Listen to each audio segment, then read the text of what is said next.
Baarmoeders van hoop. Toe baarmoeders gesluit was, het mense gesê dit is onmoontlik. Maar Abba Vader het groot drome gehad.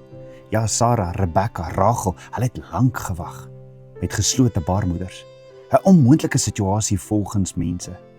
Maar onthou, Abba Vader het 3 vrouens gekies om moeders van nasies te wees.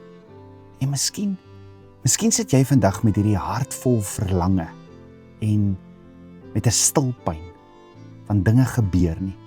Jy roep en huil, jy gee alles in gebed en tog kom daar geen antwoord nie. En jy wag al lank. Dis van, jy hunker na die oomblik waarop jou hart kan jubel, Vader, U het my gebed verhoor.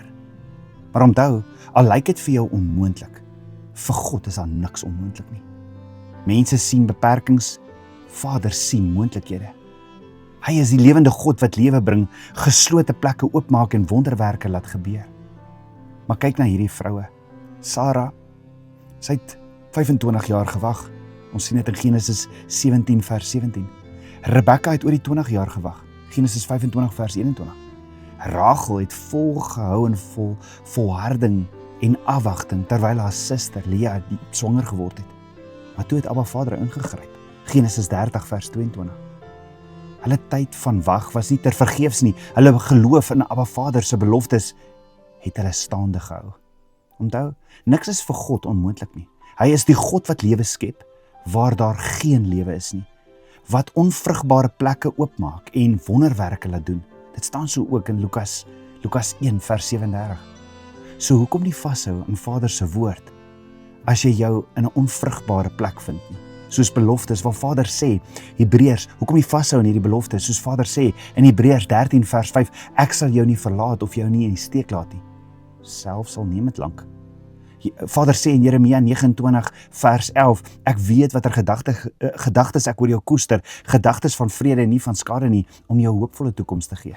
En dan hoor gou, Vader sê in Psalm 113 vers 9, ek is die Here wat jou vroulikheid seer nie vergeet nie. Ek sal jou seën met kinders in sy tyd. Markus 11 vers 24 sê, bid en glo en jy sal ontvang. Jou seisoen van wagting is nie ewig nie. Jou hartsverlange is nie te groot vir hom nie.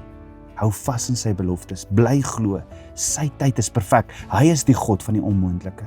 En daarom wil ek vandag vir jou bid. Vader, ek bid vandag elke vrou wat so graag kinders wil hê. Kom raak eers hulle harte aan met u pottebakkerhande en geef hulle shalom vrede. Vader, vul hulle met die gees van geloof en hoop. Laat hulle vasgryp aan u beloftes. Vader, open onvrugbare plekke van hulle lewens met die krag en liefde in Jesus se naam. Amen.